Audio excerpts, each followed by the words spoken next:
কাজেই বর্তমান এবং ভবিষ্যতে যারা ক্ষমতার মসনদে বসবেন তাদের উদ্দেশ্যে বলতে চাই, অতীত এবং বর্তমান এই অবস্থা থেকে আপনারা শিক্ষা গ্রহণ করুন। আপনারাও যদি ক্ষমতার আসনে বসে 2 দিন পর দেশ থেকে চুষে আর লুটপাট করে খাওয়ার চেষ্টায় থাকেন, তাহলে মনে রাখবেন বর্তমান স্বৈরাচার সরকারকে আল্লাহ পাক জঙ্গিভাবে ধ্বংস করে দিয়েছেন।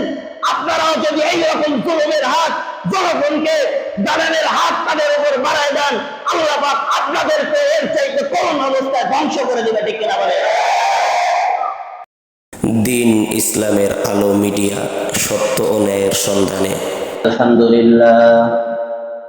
আলহামদুলিল্লাহ নাহমাদুহু ওয়া নাস্তাঈনুহু ওয়া নাস্তাগফিরুহু ওয়া নু'মিনু বিহি ওয়া নাতাওয়াক্কালু আলাইহি ওয়া নাউযু বিল্লাহি মিন শুরুরি আনফুসিনা ওয়া মিন সাইয়্যাতি আ'মালিনা। من يهده الله فلا مضل له ومن يضلله فلا هادي له، ونشهد أن لا إله إلا الله وحده لا شريك له، ونشهد أن سيدنا وسندنا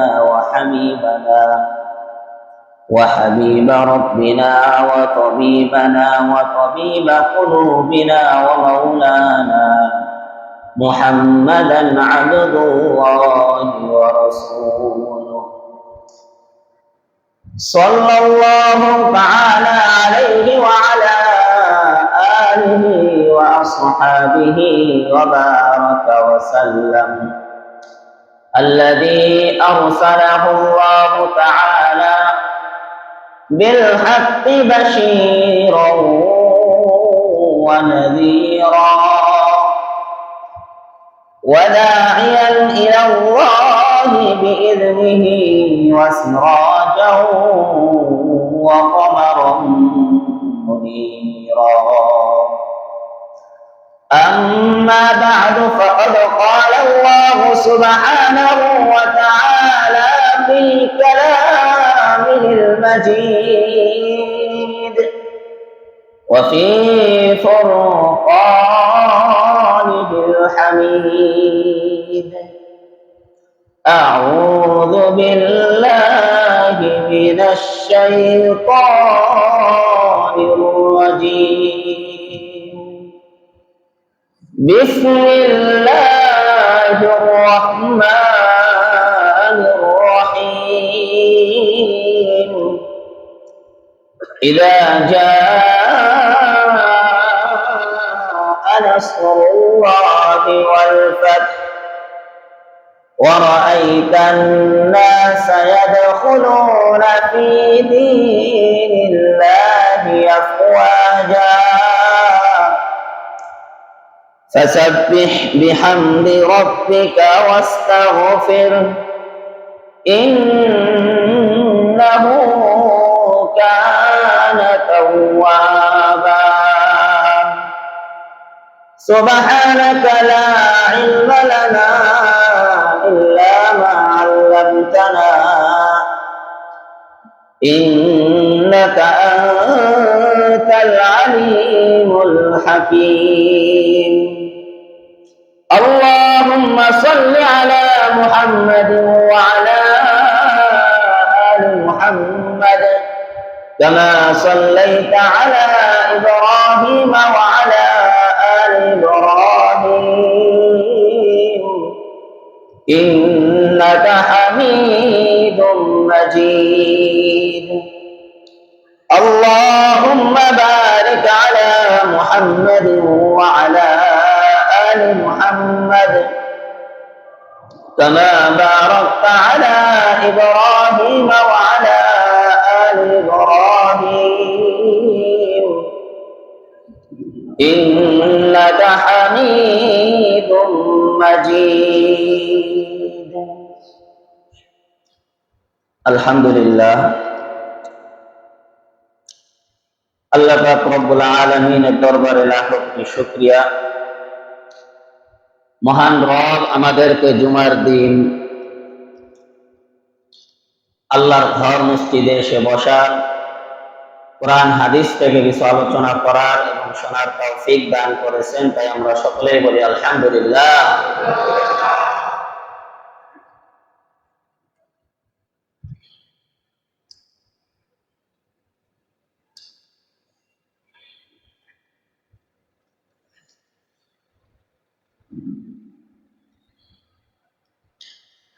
আরো শুকরিয়া জানাই ওই মহান রবের, যেই রব আমাদেরকে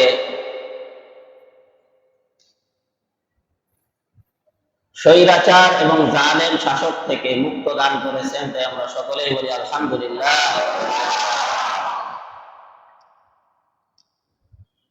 এই মসজিদে আমি যতদিন যাবৎ জুমার মেম্বরে বয়ান করতেছি, তো তার মধ্যেই আজকে প্রথম মনে হচ্ছে যে কোনো স্বাধীন রাষ্ট্রে বসে আমি জুমার খুতবা দিতেছি। কারণ কি? কারণ আমরা যারা এই চেয়ারে বসি, খতিব সাহেবগণ, ইমাম সাহেবগণ, আমাদের বাক স্বাধীনতাকে কেড়ে নেওয়া হয়েছে, ঠিক কিনা বলেন?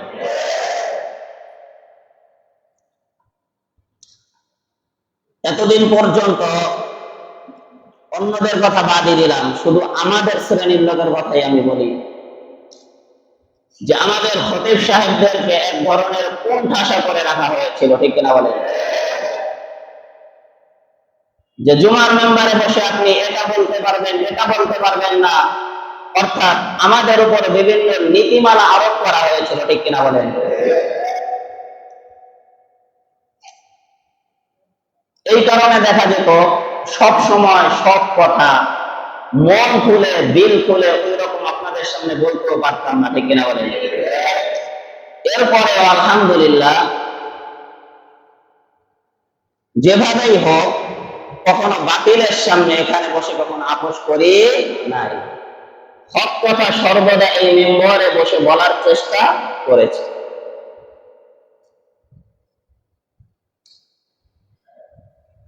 কিন্তু মনে রাখবেন, আমরা বলেছিলাম যে ইতিহাস থেকে শিক্ষা গ্রহণ করেন। আল্লাহ পাক রব্বুল আলামিন যুগে যুগে বহু জালেম স্বৈরাচারকে ধ্বংস করে দিয়েছেন, ঠিক কিনা বলেন? আমরা এই মেম্বার থেকে বলেছিলাম,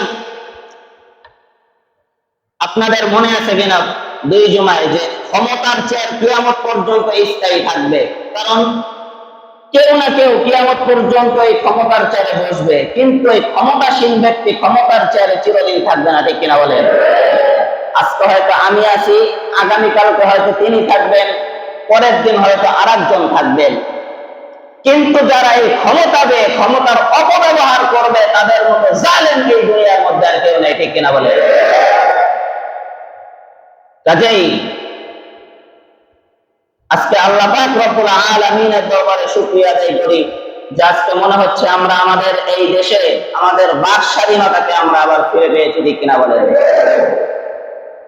কাজেই এই চেয়ারে যতদিন থাকবো ইনশাআল্লাহ কখনো কোনো জালেম বাতিলের সাথে আপোষ করে এই চেয়ারে থাকবো না, ঠিক কিনা বলেন? এই চেয়ার হলো হকের চেয়ার।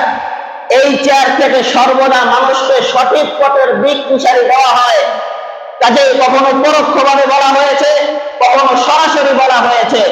কাজেই যখন এই স্বৈরাচার আমাদের দেশ থেকে বিলুপ্ত হয়ে গেছে, কাজেই পরিষ্কার ভাষায় বলতে চাই, এখন থেকে কোনো জালেম স্বৈরাচারকে কোনো ভয় করে চলা হবে না, ঠিক কিনা বলেন? আল্লাহ পাক রব্বুল আলামিন আমাদেরকে এইভাবে চলার তৌফিক দান করুন, সবাই বলেন আমিন। মুহতারাম হাজিরিন, আরেকটা বিষয়, কি হাসেন কেন আপনারা? খুশিতে? মুহতারাম হাজিরিন, আরেকটা বিষয় ক্লিয়ার করি, সেটা হলো দেখেন,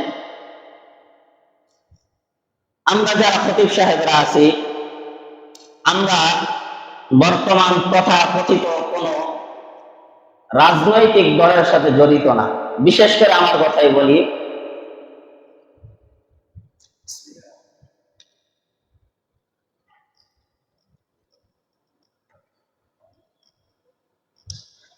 আমি ব্যক্তিগতভাবে কোন রাজনৈতিক দলের সাথে জড়িত না, চাই সেটা ইসলামিক রাজনৈতিক দল হোক বা অনইসলামিক রাজনৈতিক দল হোক।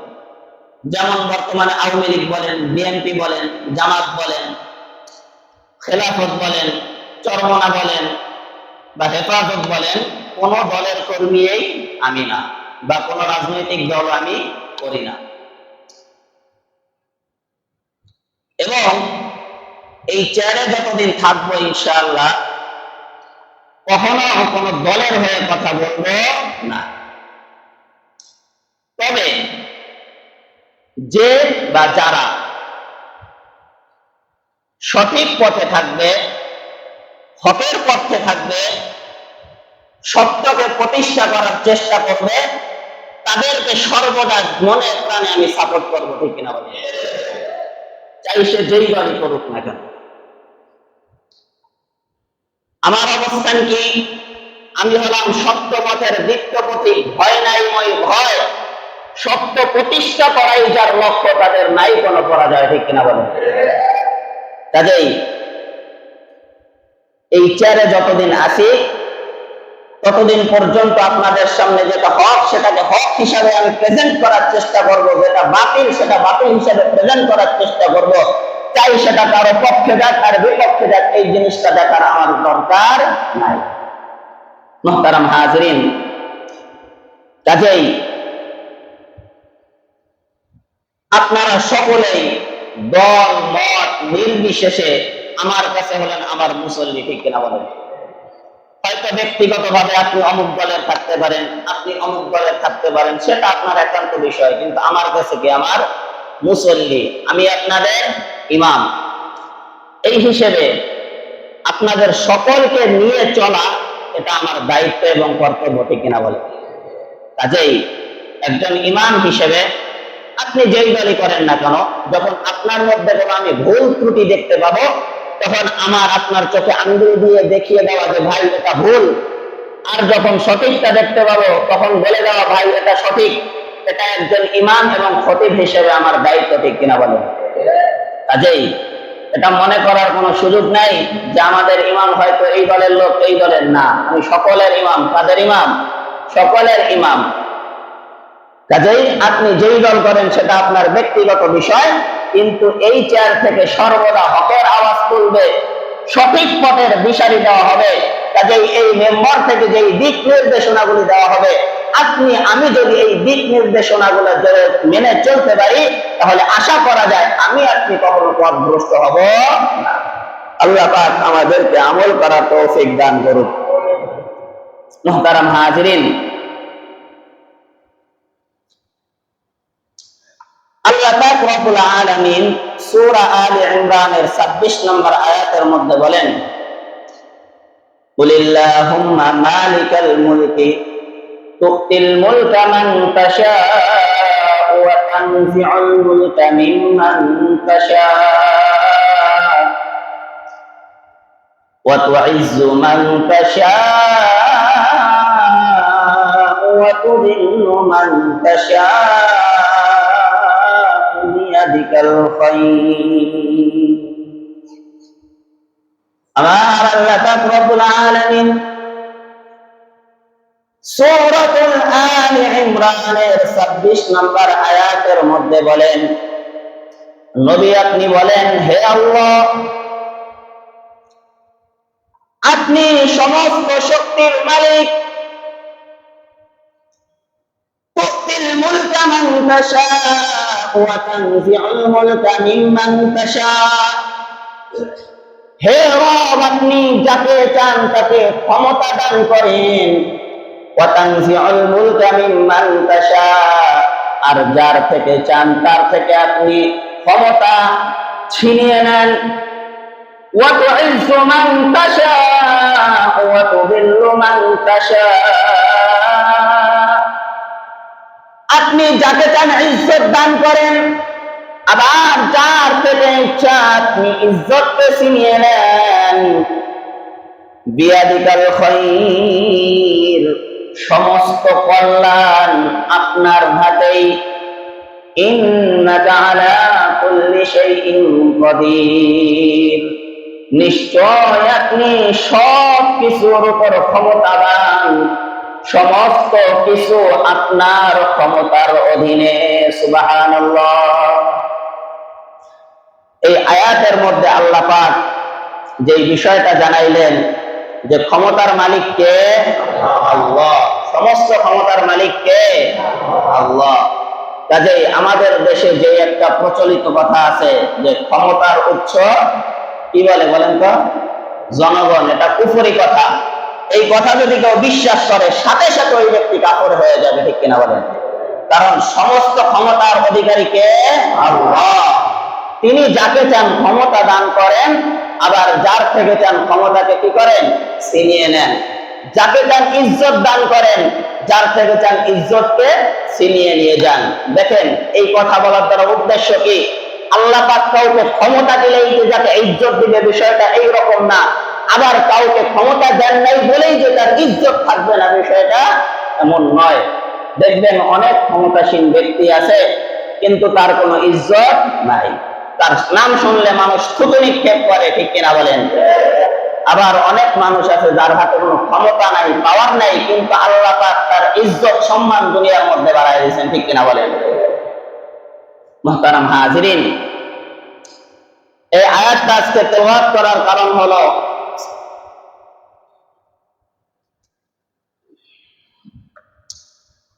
অনেক মানুষ যখন ক্ষমতা পায় তখন তিনি মনে করেন যে সমস্ত কিছু মনে হয় আমার, ঠিক কিনা বলেন? এই ক্ষমতার মালিক যে আল্লাহ, যে আল্লাহ চাইলে যে কোনো সময় তাকে চেঞ্জ করে দিতে পারেন, এই জিনিসটা তখন ওই ব্যক্তি বলে যায়, ঠিক কিনা বলেন? মুহতারাম হাজিরিন, তাহলে দেখেন যিনি আমাদের দেশের মধ্যে স্বৈরাচার জুলুমের আধিপত্য বিস্তার করে বসেছিলেন, তার টার্গেট ছিল যে ক্ষমতা থেকে কখনো সে যাবে না। অপরদিকে এই যে বৈষম্য বিরোধী ছাত্র আন্দোলনের মধ্যে যারা মূল অংশগ্রহণ করেছে, নাহিদ ইসলাম, আসিফ মাহমুদ, যারা বর্তমান যেই সরকারের উপদেষ্টা গঠিত হয়েছে, সেই উপদেষ্টাদের অন্যতম দুইজন হলেন তারা। তো তারাও কখনো ভাবে নাই যে আমরা এইরকম কোটা বিরোধী আন্দোলন করতে গিয়ে সরকারের স্থানে আমরা বসে যাব, এটা তারা চিন্তা করতে বলেন? তো এই আয়াত আমাদেরকে শিক্ষা দেয় যে তিনি মনে করেছিলেন তিনি হয়তো বা ক্ষমতা কখনো হারাবেন না। আল্লাহ পাক মুহূর্তের মধ্যে দেখায় দিলেন যে ক্ষমতা আর হাত থেকে ছিনিয়ে নিতে আমি আল্লাহর বিন্দু পরিমাণ সময় লাগে না, ঠিক কিনা বলেন? অপরদিকে যে সকল সমন্বয়কদের মধ্যে দুইজন, তারা যখন আন্দোলন করে তারা কিন্তু তখনও চিন্তা করে নাই যে আমরা এইরকম সরকারের মূল উপদেষ্টা হিসেবে বসবো। কিন্তু আল্লাহ পাক মুহূর্তের মধ্যে ঘুরিয়ে দিয়ে তাদেরকে বাস করতে গেল, আন্দোলন হয়ে গেল, করতে গেল কোটা বিরোধী আন্দোলন, হয়ে গেল সেই সরকারের সেই উপদেষ্টা পরিষদের অন্তর্ভুক্ত, ঠিক কিনা বলেন? কাজেই আল্লাহ পাক যাকে চায় তাকে ইজ্জত দান করে, যাকে চায় তার থেকে ইজ্জতকে কি করে? ছিনায়। মুহতারাম হাজিরিন, আমরা আগেও বলেছিলাম ওলামায়ে কেরাম যে দেশটাকে মূর্তির দেশ বানায়েন না, ভাস্কর্যের দেশ বানায়েন না, মূর্তি জারি হোক। কিন্তু আমরা ছিলাম মূর্তির বিরুদ্ধে, ইসলাম মূর্তিকে নিষেধ করে। এই কারণে আমরা সর্বদাই ওলামায়ে কেরাম বলেছিলাম এই মূর্তির দেশ, তাকে মূর্তির দেশ বানায়েন না। কিন্তু তখন আমাদের ওলামায়ে কেরামের উপর মামলা হামলা কত কিছু দেওয়া হয়েছিল, ঠিক কিনা বলেন? তা আল্লাহ পাক রব্বুল আলামিন সময়ের আবর্তনে দেখায় দিলেন যে মূর্তি তোরা এমনি সরাবি না, জুতার মালা গলায় দিয়ে আল্লাহ পাক মূর্তি সরানোর ব্যবস্থা করে দিয়েছে, ঠিক কিনা বলেন? তো তো এই যে অপমানিত, এটা তো নিজেদের লোকদের নিজেরাই অপমানিত করে। মুহতারাম হাজিরিন, তবে এক হিসেবে ভালো হয়েছে তার কবরের আযাব আল্লাহ পাক কমাই দিয়েছেন। কারণ একটা মানুষের মূর্তি যখন থাকে তখন তার কবরের মধ্যে কি হইতে থাকে? আযাব হইতে থাকে। এই মূর্তিগুলা ভাঙ্গা হইলে আল্লাহ পাক তার আযাবটা কি করে? কমায় দেয়। আল্লাহ পাক আমাদের দেশটাকে মূর্তি মুক্ত দেশ করার তৌফিক দান করুক। সকলে বলেন আমিন। কাজেই আমি বলেছিলাম যে আল্লাহ পাক জালেমকে ছাড় দেন কিন্তু ছেড়ে দেন না। বিগত 2-3 জুমায় আমি বলেছিলাম ইতিহাস থেকে শিক্ষা গ্রহণ করেন। দুনিয়ার মধ্যে বড় জালেম ছিল ফেরাউন, আল্লাহ পাক নদীর মধ্যে তাকে ডুবায় মারছে। নমরুদ ছিল বড় জালেম, আল্লাহ পাক তাকেও দুনিয়ার মধ্যে টিকায় রাখে নাই। এরপরে রাসূলের জামানায় আবু জাহাল, আবু লাহাব তারাও ছিল বড় এইরকম জালেম, আল্লাহ পাক তাদেরকে দুনিয়া থেকে বিতাড়িত করে দিয়েছেন। আল্লাহ পাক তাদের ঘটনা কোরআনুল কারীমের মধ্যে উল্লেখ করার মাধ্যমে মানুষদেরকে এই শিক্ষা দিয়েছেন, হে মানুষ সকল, কিয়ামত পর্যন্ত তোমরা শিক্ষা গ্রহণ করে রাখো যে যতই জালেম এই দুনিয়ার মধ্যে তার জুলুমের হাতকে সম্প্রসারিত করেছিল, আল্লাহ পাক যুগে যুগে প্রত্যেকটা জালেমকে ধ্বংস করে দিয়েছে। এবং এই বিষয়গুলো কোরআনের মধ্যে স্পষ্ট ভাষায় তুলে দিয়ে এই শিক্ষা দিয়েছে যে ক্ষমতা পেলে তোমরাও তোমাদের জুলুমের হাতকে বাড়িয়ে দিও না। যদি জুলুমের হাতকে বাড়িয়ে দাও তাহলে যুগে যুগে যেমনি ভাবে আল্লাহ পাক হকের আওয়াজকে বুলন্দ করে দিয়েছেন, হককে বিজয় করে দিয়েছেন, বাতিলকে জালেমকে ধ্বংস করে দিয়েছেন, কাজেই এই কিয়ামত পর্যন্ত যারা জুলুমের হাতকে বাড়িয়ে দিবে তাদেরকেও আল্লাহ পাক ধ্বংস করে দিবেন। ঠিক কিনা বলেন? কাজেই আল্লাহ পাক বর্তমানে সেই জিনিসটাই আমাদের চক্ষুষ দেখিয়ে দিয়েছেন। ঠিক কিনা বলেন? কাজেই বর্তমান এবং ভবিষ্যতে যারা ক্ষমতার মসনদে বসবেন তাদের উদ্দেশ্যে বলতে চাই, অতীত এবং বর্তমান এই অবস্থা থেকে আপনারা শিক্ষা গ্রহণ করুন। আপনারাও যদি ক্ষমতার আসনে বসে 2 দিন পর দেশটাকে চুষে আর লুটপাট করে খাওয়ার চেষ্টায় থাকেন তাহলে মনে রাখবেন বর্তমান স্বৈরাচার সরকারকে আল্লাহ পাক জঙ্গিভাবে ধ্বংস করে দিয়েছেন। আপনারাও যদি এইরকম জুলুমের হাত, জনগণকে দালানের হাত তাদের উপর বাড়ায় দেন, আল্লাহ পাক আপনাদেরকে এর চাইতে করুণ অবস্থায় ধ্বংস করে দিবে। ঠিক কিনা বলে? মুহতারাম হাজিরিন, কাজেই এখন সময় এসেছে আমাদের রাষ্ট্রকে আবার আমাদেরকে পুনরায় গঠন করার। ঠিক কিনা বলেন? কাজেই আজকে থেকে আমাদের দেশে যত চাঁদাবাজি, টেন্ডারবাজি, সুদ, ঘুষ, মদ, ছিনতাই, ব্যভিচার, কালোবাজারি, এরপরে ক্ষমতার অপব্যবহার করে মানুষের সম্পদ আত্মসাৎ করা হতো, সমস্ত কিছুকে আজকে থেকে আমরা বন্ধ করতে হবে। ঠিক কিনা বলেন? যেখানে এই চাঁদাবাজি করবে সাথে সাথে চাঁদাবাজের প্রতিবাদ করা হবে। ঠিক কিনা বলেন? যেখানে এই টেন্ডারবাজি করা হবে সাথে সাথে টেন্ডারবাজদের বিরুদ্ধে অ্যাকশন নেওয়া হবে। ঠিক কিনা বলেন? কারণ এই দেশ হলো আমাদের প্রত্যেকটা বাংলাদেশের নাগরিকের। ঠিক কিনা বলেন? এতদিন পর্যন্ত যারা চুষে খাইছে তাদের অবদগঠন হয়েছে, কাজেই আজকে থেকে কোন স্বৈরাচার, জালেম, টেন্ডারবাজ, জুলুমবাজ কাউকে আমাদের দেশের সম্পদকে নিজেদেরকে আত্মসাৎ করতে দেওয়া হবে না। ঠিক কিনা বলেন? কাজেই এই ব্যাপারে আমাদেরকেই ভূমিকা পালন করতে হবে। ঠিক কিনা বলেন?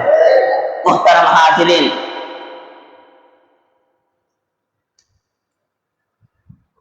কয়েকদিন যাবত দেশে ট্রাফিক নাই, তো আলহামদুলিল্লাহ ছাত্ররা সুন্দরভাবে ট্রাফিকের দায়িত্ব পালন করতেছে না? বলেন, করতেছে। কাজেই এই যুব সমাজ, ছাত্র সমাজ তারা দেখিয়ে দিল যে বাতিলের বিরুদ্ধে যদি আমরা ঐক্যবদ্ধ হয়ে দাঁড়াই তাহলে বাতিল যত বড়ই শক্তিশালী হোক না কেন এই বাতিল দেশ থেকে পালানোর পথ খুঁজে পাবে না। ঠিক কিনা বলেন? কাজেই এখন থেকে আর বসে থাকলে চলবে না। যেখানেই দেখবেন অন্যায় সেখানেই আমাকে আপনাকে গর্জে উঠতে হবে। ঠিক কিনা বলেন? কাজেই যদি কোথাও এইরকম চাঁদাবাজি, টেন্ডারবাজি এইগুলো হয়ে থাকে তাহলে এইগুলো বন্ধ আমাদেরই করতে হবে। ঠিক কিনা বলেন? আবার এই 2-3 দিন যাবত শোনা যাচ্ছে রাতের বেলা ডাকাতের দল, তাই না? তা আমি চিন্তা করি যে তারা পালানোর পথ পথ খুঁজে পায় না, তাহলে এত ডাকাত দেশের মধ্যে আমদানি করলো কে? কাজে এদেরকেও ধরা হচ্ছে না। আমাদের এলাকায় হয়েছে, মোহাম্মদপুরে হয়েছে, ওই পাশে চন্দ্রিমা উদ্যান, জিগাতলা, মিরপুরে, তারপরে উত্তরা, এই দিকে হয়েছে। কাজেই এই বিষয়ে আমাদেরকে চোখ কান খোলা রাখতে হবে, ঠিক কিনা বলেন? মোট কথা হলো, এই দেশটা কাদের? বলেন, দেশটা কাদের? আমাদের। কাজেই এই দেশটা আমাদের, এই দেশটাকে রক্ষণাবেক্ষণ করার দায়িত্ব কাদের? আমাদের। আল্লাহ পাক আমাদেরকে এই দেশটাকে রক্ষা করার তৌফিক দান করুন, সবাই বলেন আমিন। আরেকটা বিষয় দেখেন, দেশ নতুন করে স্বাধীন হওয়ার আগে কারো ভিতরে কোনো খারাপ অভ্যাস থাকলে, কোনো খারাপের সাথে জড়িত থাকলে এখনই তওবা করে ফিরে আসেন। আসা দরকার না? বলেন, যে যদি কোনো অভ্যাস, আপনি কোনো খারাপের সাথে জড়িত থাকেন, তাহলে ফিরে আসেন, তওবা করেন, মাফ চান, আল্লাহ পাক মাফ করে দিবেন, জনগণ আপনাদেরকে মাফ করে দিবেন, ঠিক কিনা বলেন? আর এখন থেকে ভুলে যান যে এতদিন পর্যন্ত দেশটাকে যেভাবে চুষে খাওয়া হয়েছে, যে সামনেও আমরা চুষে খাবো, এই জিনিসটা মাথা থেকে ভুলে যান। মুহতারাম হাজিরিন, কাজেই আমাদের নিজেদের সংশোধন হতে হবে এবং নিজেদেরকে গুনাহগুলিকে ছেড়ে দিতে হবে। না ছাড়লে কি হবে? আল্লাহ পাক যেমনি ভাবে এই জালেমকে আমাদের থেকে সরাই দিয়েছেন, আবার আল্লাহ চাইলে অন্য কোন জালেমকে আমাদের উপর চাপাই দিতে পারেন। পারেন কি পারেন না? বলেন, সেটা আমাদের কর্মের কারণেই হবে। আল্লাহ পাক সূরা বনী ইসরাঈলের মধ্যে 16 নম্বর আয়াতের মধ্যে বলেন, وَإِذَا أَرَدْنَا أَن نُّهْلِكَ قَرْيَةً أَمَرْنَا مُتْرَفِيهَا وَإِذَا أَرَدْنَا أَن نُّهْلِكَ قَرْيَةً أَمَرْنَا مُتْرَفِيهَا فَفَسَقُوا فِيهَا فَحَقَّ عَلَيْهَا الْقَوْلُ فَدَمَّرْنَاهَا تَدْمِيرًا। আমার আল্লাহ পাক রব্বুল আলামিন সূরাতুল বনী ইসরাঈলের 16 নম্বর আয়াতের মধ্যে বলেন, ওয়াইদা আরাদনা আন নুহলিকা ক্বরিয়াতান, আমি আল্লাহ পাক রব্বুল আলামিন যখন কোন জনপদকে, কোন দেশকে ধ্বংস করতে চাই, আমারনা মুতরাফিহা, তখন ওই জনপদের বিত্তবান লোকদেরকে আমি ঈমান এবং আমার আনুগত্যের হুকুম দেই। ফাতাসাকু ফিহা, কিন্তু তারা ওই দেশের মধ্যে নাফরমানিতে লিপ্ত হয়ে যায়। তারা মনে করে এতদিন একদল দেশটাকে লুটে লুটে খাইছে, এখন আমরা ক্ষমতায়, আমরা এখন দেশটাকে লুটে লুটে খাবো। এইরকম চিন্তা করে যারা দেশের মধ্যে নাফরমানি করা শুরু করে দেয়, আল্লাহ বলেন ফাহাক্কা আলাইহিল কওল, ফলে তাদের সম্পর্কে আমি আল্লাহর পক্ষ থেকে সিদ্ধান্ত চূড়ান্ত হয়ে যায়। ফাদাম্মারনাহা তাদমীরা, ফলে আমি আল্লাহ পাক রব্বুল আলামিন তাদেরকে সম্পূর্ণরূপে ধ্বংস করে দেই। নাউযুবিল্লাহ। কাজেই এই আয়াতের মধ্যে আল্লাহ বলেন, আল্লাহ পাক রব্বুল আলামিন যদি কোনো জনপদকে ধ্বংস করতে চান, তাহলে ওই জনপদের মানুষদেরকে আল্লাহ পাক তার আনুগত্য, ইবাদত, বন্দেগী করার নির্দেশ দেয়। কিন্তু তারা দেখা যায় আল্লাহ তাআলার নাফরমানির মধ্যে লিপ্ত হয়ে যায়, আর এই লিপ্ত হওয়ার কারণে আল্লাহ পাক তাদেরকে ধ্বংস করে দেয়। কাজেই আমরা যদি আমাদের এই বিজয়কে ধরে রাখতে চাই, তাহলে সকল গুনাহগুলিকে বাদ দিয়ে, অন্যায়গুলিকে বাদ দিয়ে আমরা যদি আল্লাহর পথে ফিরে আসি, তাহলে আল্লাহ পাক রব্বুল আলামিন আমাদের উপর ওই রকম ন্যায়পরায়ণ শাসককে মোতায়েন করে দিবেন। সুবহানাল্লাহ। আর যদি আমরা দেখা যায় বাস, ওই যে একটা কথা আছে না, আগের যেই দিকে দেয় পিছেরও ওই দিকে দেয়।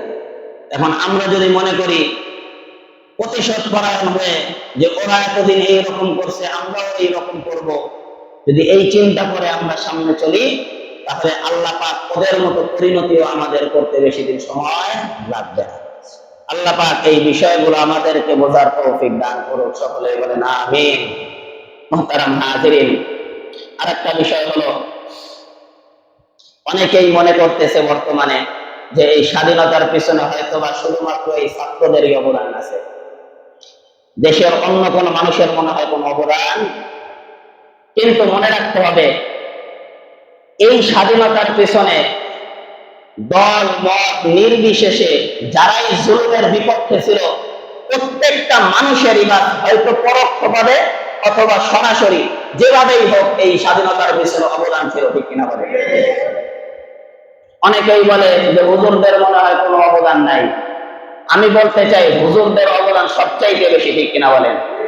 কারণ এমনও সময় গেছে যখন জালিমের বিরুদ্ধে কেউ তার মুখ খুলতে সাহস পায় নাই, তখন ওলামায়ে কেরাম তাদের বিরুদ্ধাচরণ করতে গিয়ে দেখা গেছে কখনো সেই 13 সালে শাপলা চত্বরে ওলামায়ে কেরামকে শহীদ করা হয়েছিল, কখনো দেখা গেছে 2021 সালে এই মোদী বিরোধী আন্দোলন করতে গিয়ে ঢালাও ভাবে দেশের ওলামায়ে কেরামকে বন্দী করা হয়েছিল, আলেমদের থেকে তাদের বাক স্বাধীনতাগুলোকে কেড়ে নেওয়া হয়েছিল। আবার দেখা গিয়েছিল অনেক আলেমকে এই মেম্বারের দায়িত্ব থেকে বরখাস্ত করা হয়েছিল, ঠিক কিনা বলে? মুহতারাম হাজিরিন, কাজেই কেউ যদি শুধুমাত্র বলে আমাদের একাই এই স্বাধীনতার পিছনে ভূমিকা রয়েছে, তাহলে এটা তার ভুল এবং জানার পরিধি কম। বলবো এই স্বাধীনতার পিছনে এই জালেম বিরোধী প্রত্যেকটা নাগরিকের ভূমিকা ছিল, ঠিক কিনা বলে? কাজেই আমরা যেমনি ভাবে সকলে ঐক্যবদ্ধভাবে ভূমিকা পালন করেছি, সামনের দিকে এই দেশটাকে এগিয়ে নিয়ে যাওয়ার দায়িত্ব আমাদের সকলের, ঠিক কিনা বলেন? কাজেই আল্লাহ পাক আমাদেরকে যে স্বাধীনতা বিজয় দান করেছেন, এই স্বাধীনতার পর আমাদের করণীয় কি, বা এই বিজয় এর আল্লাহ পাক বিজয় দান করলে বিজয়ের পরবর্তী কার্যক্রমগুলো মুমিনের মুসলমানের কি হবে, সেই বিষয়গুলো আপনাদের সামনে আলোচনা করব ইনশাআল্লাহ। মুহতারাম হাজিরিন, মুমিনের 1 নাম্বার যেই আকীদা বিশ্বাস হবে, মুমিন যেটা মনে করবে সেটা হলো যে মুমিনের দিলের মধ্যে থাকতে হবে যে এই বিজয় আল্লাহর পক্ষ থেকে। কার পক্ষ থেকে? কেউ এই কথা বলবে না যে আমার কারণে বিজয় হয়েছে, অমুকের কারণে না। আমরা উসিলা, কিন্তু বিজয় দান করেছেন কে? আল্লাহ। আল্লাহ পাক রব্বুল আলামিন সূরাতুল বাকারার মধ্যে বলেন, قال الذين يظنون أنهم ملاقو الله كم من فئة قليلة غلبت فئة كثيرة بإذن الله والله مع الصابرين। বনি ইসরাইলের জামানায় এরকম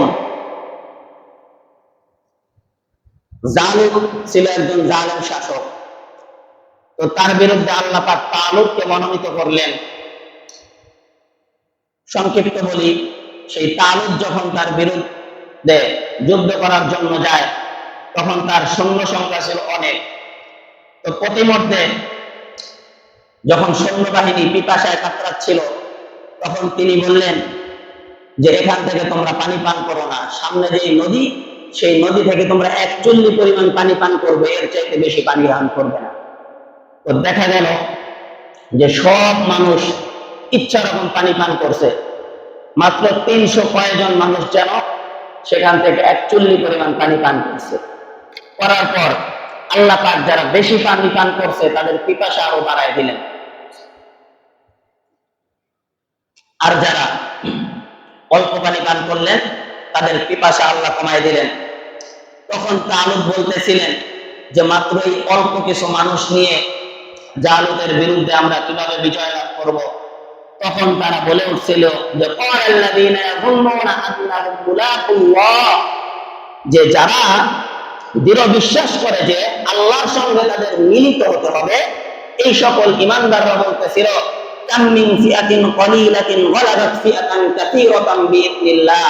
যে কত ছোট ছোট দলকে আল্লাহ পাক তার হুকুমে বড় বড় দলের উপর বিজয় দান করেছেন। সুবহানাল্লাহ।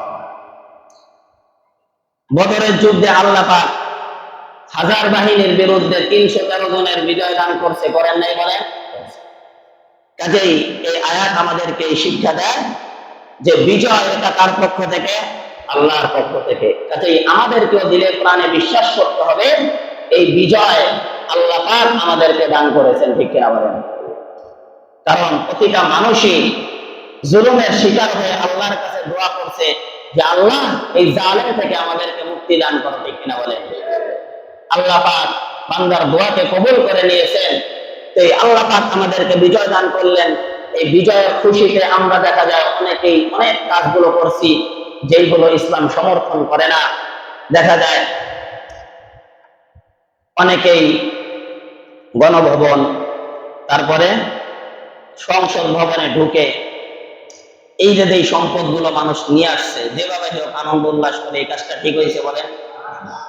এইগুলো কি কোনো ব্যক্তির সম্পদ না দেশের সম্পদ? দেশের সম্পদ। এই যে দেশের সম্পদগুলো মানুষ বুঝে না বুঝে নিয়ে আসছে, এই কাজটা মোটেও ঠিক হয় না। এটা চুরি ডাকাতির কাতারে পড়ে।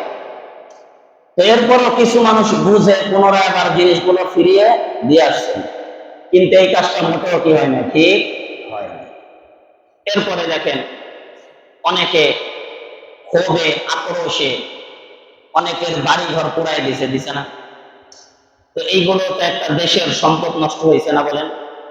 আমরা যদি এই জিনিসগুলা অক্ষত রাখতো এবং ওই জিনিসগুলো বাজেয়াপ্ত করে রাষ্ট্রের মধ্যে দেওয়া হতো, তাহলে আর্থিকভাবে রাষ্ট্র সচ্ছল হতো না বলেন?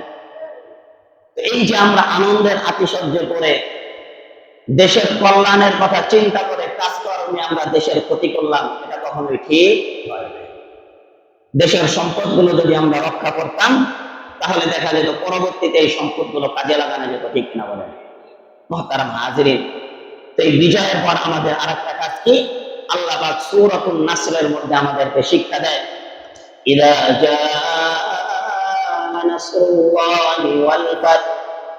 আল্লাহ পাক নবীকে বলতেছেন, নবী যখন জাআ নাসরুল্লাহি ওয়াল ফাত, আল্লাহর পক্ষ থেকে সাহায্য এবং বিজয় আসবে, আরাইতান নাস ইয়াদখুলুনা ফি দীনিল্লাহি আফওয়াজা, আপনি দেখবেন মানুষ দলে দলে আল্লাহর দ্বীনের মধ্যে প্রবেশ করতেছে, তখন আপনি কি করবেন? ফাসাব্বিহ বিহামদি রাব্বিকা, আল্লাহর প্রশংসা সহকারে তার তাসবিহ পাঠ করতে থাকবেন, ওয়াস্তাগফিরহু, এবং আল্লাহর কাছে ক্ষমা প্রার্থনা করতে থাকবেন, ইন্নাহু কানা তাওয়াবা, নিশ্চয় আল্লাহ পাক রব্বুল আলামিন তওবা গ্রহণ করে থাকেন। সুবহানাল্লাহ। এই সূরা আমাদেরকে শিক্ষা দেয় মানুষ যখন চূড়ান্ত বিজয় লাভ করে আল্লাহর পক্ষ থেকে, তখন তার কাজ হলো আল্লাহর তাসবিহ পড়া, আল্লাহর শুকরিয়া আদায় করা এবং আল্লাহর কাছে ক্ষমা প্রার্থনা করা যে আমাদের দ্বারা যদি কোনো ভুল ত্রুটি হয়ে থাকে তাহলে আল্লাহ পাক যেন মাফ করে দেয়। সবাই বলেন আমিন। এরপরে যেই কাজটা হলো চাইলে রোজা রাখা, কারণ যখন এই যে আশুরার দিন রোজা রাখা হয়, মুহররম মাসের 10 তারিখ, রোজা রাখার কারণ কি? রাসূল যখন মদিনায় গেলেন, মদিনাবাসীকে জিজ্ঞাসা করলেন তোমরা এই দিন কেন রোজা রাখো? তারা বলেছিল নাজ্জাল্লাহু বানি ইসরাঈলা মিন আদুবিহিম, যে আল্লাহ পাক মূসা আলাইহিস সালামকে এবং বনি ইসরাইলকে এই দিন তার শত্রু বাহিনী থেকে মুক্তি দান করেছিলেন, এই শুকরিয়াতান আমরা রোজা রাখি।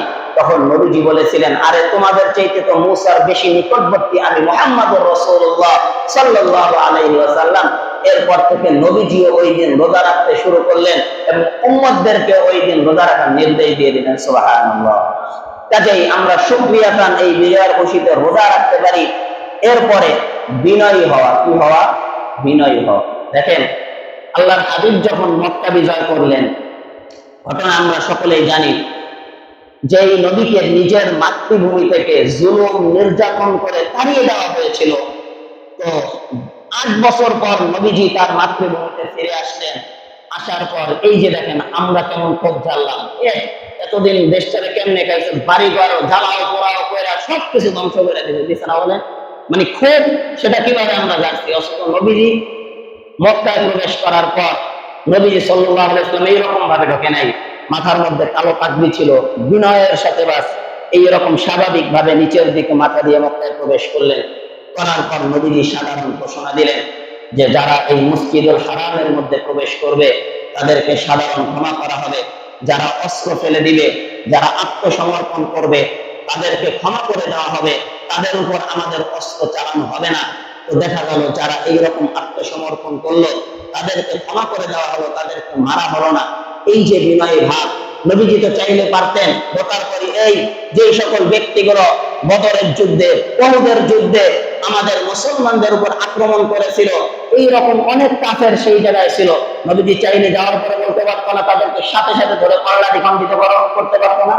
কিন্তু নবী সাল্লাল্লাহু আলাইহি ওয়াসাল্লাম আমাদেরকে এই বিনয়ের মাধ্যমে যে শিক্ষাটা দিলেন যে হে মুসলমান, সামনেও তোমাদের যদি কোনো বিজয় আসে তাহলে এইরকম ক্ষোভের আতিশয্যে এই কোনো আচরণ করা যাবে না, যার কারণে দেখা যায় কারো ওপর আবার জুলুমকে মেটাতে গিয়ে নিজেই আবার জালেম না হয়ে যায়, আবার দেখা যায় সম্পদ নষ্ট হয়। নবীজি আমাদেরকে এই শিক্ষা দিল, কাজেই আমাদেরকে ওই শিক্ষা গ্রহণ করতে হবে যে নিজের হাতে আইনকে তুলে নেওয়া যাবে না। কারো ওপর আমার আক্রোশ ক্ষোভ থাকতে পারে, এই কারণে আমি ব্যক্তিগত ভাবে তার উপর ক্ষোভ ঝাড়লাম, তার জানের ক্ষতি করলাম, মালের ক্ষতি করলাম, এই শিক্ষা আমাদেরকে ইসলাম দেয়। কেউ অপরাধী হলে হ্যাঁ, রাষ্ট্র যখন সুন্দরভাবে গঠিত হবে, রাষ্ট্রীয় নিয়ম শৃঙ্খলা অনুযায়ী তাদের বিচার করা হবে, বিচারের আওতায় আনা হবে, এটাই হলো একটা সুশৃঙ্খল সমাজ গঠনের জন্য যথেষ্ট, ঠিক কিনা বলেন? কাজেই এতদিন আমরা যে যা করেছি সব ভুলে গিয়ে আমরা এইরকম বিনয় হওয়ার চেষ্টা করি, যারা অপরাধী তাদেরকে রাষ্ট্রীয়ভাবে শাস্তি দেওয়ার চেষ্টা করব, ব্যক্তিগতভাবে আমরা কারো উপর নিজেদের আক্রোশকে ঝাড়ব না। আল্লাহ পাক আমাদেরকে আমল করার তৌফিক দান করুন, সকলেই বলেন আমিন। 6 নম্বর যে বিষয় সেটা হলো যে যেই আল্লাহ পাক আমাদেরকে বিজয় দান করেছেন, এই বিজয় দান করার পর আল্লাহ পাক রব্বুল আলামিনের হুকুমগুলো এই দুনিয়ার মধ্যে জমিনের মধ্যে প্রতিষ্ঠা করার চেষ্টা করা, তার হুকুমগুলোকে সুন্দরভাবে বাস্তবায়ন করা। কারণ সূরাতুল আম্বিয়া, সূরাতুল হজের মধ্যে আল্লাহ পাক রব্বুল আলামিন বলেন আল্লাযীনা ইম্মাক্কান্নাহুম ফিল আরদ, আল্লাহ পাক বলেন ঈমানদারদেরকে যদি আমি আল্লাহ রাষ্ট্রের ক্ষমতা দেই, আকামুস সালাতা ওয়া আতুজ যাকাতা ওয়া আমারু বিল মা'রুফি ওয়া নাহাউ আনিল মুনকার, তাহলে তারা রাষ্ট্রীয় ক্ষমতা পাওয়ার পর নামাজকে কায়েম করবে, যাকাতকে প্রতিষ্ঠা করবে, যাকাত প্রতিষ্ঠার মাধ্যমে সুদ ভিত্তিক অর্থ ব্যবস্থাকে বিলুপ্ত করে ইসলামিক অর্থ ব্যবস্থাকে প্রতিষ্ঠা করবে, ওয়া আমারু বিল মা'রুফ, সৎ কাজের আদেশ দিবে, ওয়া নাহাউ আনিল মুনকার, খারাপ কাজ থেকে মানুষকে বাধা প্রদান করবে। আল্লাহ পাক বলেন মুমিনদেরকে যদি আমি রাষ্ট্রীয় ক্ষমতা দেই তাহলে তার দায়িত্ব হলো এই সকল ভালো ভালো কাজগুলি করা। সুবহানাল্লাহ। কাজেই আমাদের দায়িত্ব হলো সমাজের মধ্যে নামাজকে প্রতিষ্ঠা করতে হবে, সুদ ভিত্তিক অর্থ ব্যবস্থাকে লাথি মেরে দূরে সরিয়ে ইসলামিক অর্থ ব্যবস্থা প্রতিষ্ঠা করতে হবে। এরপরে প্রত্যেকটা মানুষ যেখানেই অন্যায় দেখবে সেখানেই অন্যায়ের প্রতিবাদ করতে হবে, যেখানে ভালো কাজ দেখবে মানুষকে ভালো কাজের প্রতি উৎসাহী করতে হবে, উৎসাহ প্রদান করতে হবে। এটা প্রত্যেকটা ঈমানদার এবং মুমিনের দায়িত্ব এবং কর্তব্য, ঠিক কিনা বলেন? আল্লাহ পাক আমাদেরকে এইভাবে আমল করার তৌফিক দান করুক, সকলেই বলেন আমিন। মুহতারাম হাজিরিন, এবং সর্বোপরি আমাদের দেশে যারা সংখ্যালঘু আছে, অন্য ধর্মের লোক আছে, তাদের জানমালের নিরাপত্তা দিতে হবে, ঠিক কিনা বলেন? দেখবেন আমাদের ছাত্র ভাইয়েরা তারা হিন্দুদের মন্দিরকে পাহারা দিতেছে না বলেন? এটাই হলো সম্প্রীতির বাংলাদেশ। মুসলমানরা যে উদার, তারা যে সাম্প্রদায়িক দাঙ্গা হাঙ্গামা চায় না, এই মন্দির পাহারা দেওয়ার মাধ্যমে মুসলমানরা এই পরিচয় জাতির সামনে তুলে ধরেছে, ঠিক কিনা বলেন? মুহতারাম হাজিরিন, কাজেই সর্বশেষ হলো আমাদেরকে আমাদের দেশকে রক্ষা করতে হবে, দেশের সম্পদকে রক্ষা করতে হবে। জালেমকে সরাইতে গিয়ে নিজেকে জালেম হওয়া যাবে না, তাহলে আবার সমস্যা। এবং জনগণের জানমালের হেফাজতের নিশ্চয়তা করতে হবে। সমাজের ভিতরে যত অন্যায় অবিচারগুলো ছিল সমস্ত অন্যায় অবিচারগুলোকে বন্ধ করতে হবে, সৎ কাজের মানুষকে আদেশ দিতে হবে, অসৎ কাজ থেকে বাধা প্রদান করতে হবে।